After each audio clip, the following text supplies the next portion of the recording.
नमस्कार दोस्तों, आपका फिर से बहुत बहुत स्वागत है एकमात्र भरोसेमंद सरकार डेली न्यूज चैनल में। तो दोस्तों, पूरी जानकारी के लिए वीडियो को शुरू से लगाकर अंत तक पूरा जरूर देखें और वीडियो को ज़्यादा से ज़्यादा शेयर करें। और हमारी छोटी सी रिक्वेस्ट है, अगर आप हमारे चैनल पर पहली बार विजिट कर रहे हो तो चैनल को लाल बटन दबाकर सब्सक्राइब अवश्य करें।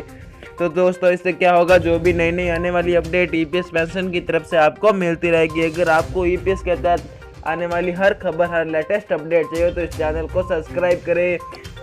तो दोस्तों, चलता है इस वक्त की सबसे बड़ी अपडेट की तरफ। अपडेट है कि ईपीएस पेंशनधारियों की पेंशन में होगी बढ़ोतरी। अब पेंशन को मिलेगा 5,000 मासिक।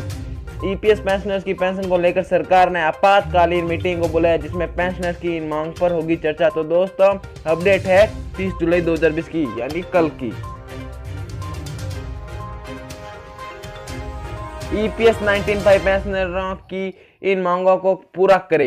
ईपीएस 19.5 पेंशन धारकों को कम से कम 75 रुपये में बेसिक व महंगाई भत्ता दीजिए।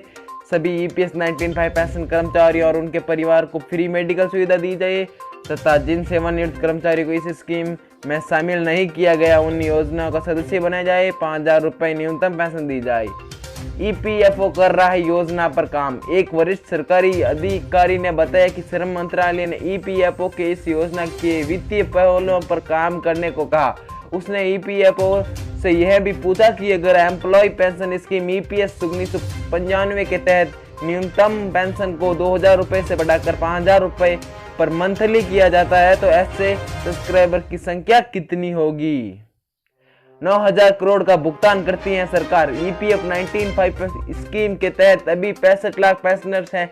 इनमें से 40 लाख को 15,000 रुपये मंथली से कम पेंशन मिल रही है। इनमें से 18 लाख को न्यूनतम 1,000 रुपये की पेंशन योजना का फायदा मिल रहा है। सरकार के पास 3 लाख करोड़ का पेंशन फंड है और ईपीएस के तहत वह सालाना 9,000 करोड़ रुपए का भुगतान करती है। तो दोस्तों, वीडियो अच्छा लगा तो वीडियो को शेयर करें, चैनल को सब्सक्राइब करें।